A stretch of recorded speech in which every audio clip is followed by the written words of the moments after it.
जय जगन्नाथ पिलाने आज आमर एक नूतन वीडियो को आपण मानक स्वागत। आज आम जगन्नाथ दासक उपरे 10टी प्रश्न आपण मानक पई नै आसीछु। ए वीडियो आरंभ करिया पूर्व वीडियो रे मु जे दुईटी प्रश्नर उत्तर दे नथिली से दुईटी प्रश्नर उत्तर प्रथम नवम प्रश्नर उत्तर हेउछि बट अवकाश, दशम प्रश्नर उत्तर हेउछि बाघर नाम हेउछि निपुआ। आज वीडियो रे प्रथम प्रश्न हेउछि श्री चैतन्य ओडिशा आसीबा समय रे जगन्नाथ दासंको केते वर्ष होइथिला? 18 वर्ष।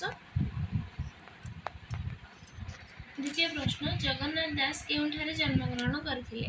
जगन्नाथ दास पुरी रो कपिलेश्वरपुर शासन रे जन्म ग्रहण करथिले। तृतीय प्रश्न श्री चैतन्य कर प्रथम भेट केउठारे होइथिला जगन्नाथ दासंको सहित? बट गणेशक निकट। चतुर्थ प्रश्न संस्कृत और ओडिया भागवतर तुलनात्मक आलोचना पुस्तकटी कहार? केतकी नायक। ए प्रश्नटी पूर्वर परीक्षा रे आसीछि। पंचम प्रश्न जगन्नाथ दास भागवतर केते स्कंद पर्यंत रचना करथिले? 11 स्कंद पर्यंत। षष्ठ प्रश्न कृष्ण संगते जगन्नाथ चलिले गोलोक जे पथ या किए कहिथिले?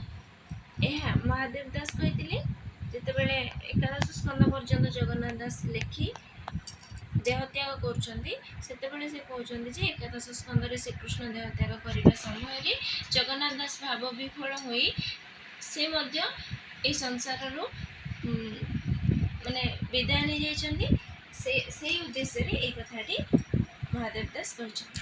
सप्तम प्रश्न जगन्नाथ चरितामृत किए लिखिथिले? दिवाकर दास। अष्टम प्रश्न ए जीव मिथ्या बोली जान आत्माटी केवल प्रधान उक्त पद्यांशटी केउ पुस्तक रु आसीछि? जगन्नाथ दास रचित केउ पुस्तक रु आसीछि? यह गुप्त भागवत रु आसीछि। यह मध्य परीक्षा रे पूर्वरु आसी सारिछि। नवम प्रश्न तुलना ग्रंथटी काहार कथोपकथन रे रचित होइछि? दशम प्रश्न मृगुणी स्तुति रे वर्णित मृगुणी रो नाम कोन? ये दुईटी प्रश्नर उत्तर आपण माने कमेंट माध्यम जणेबे।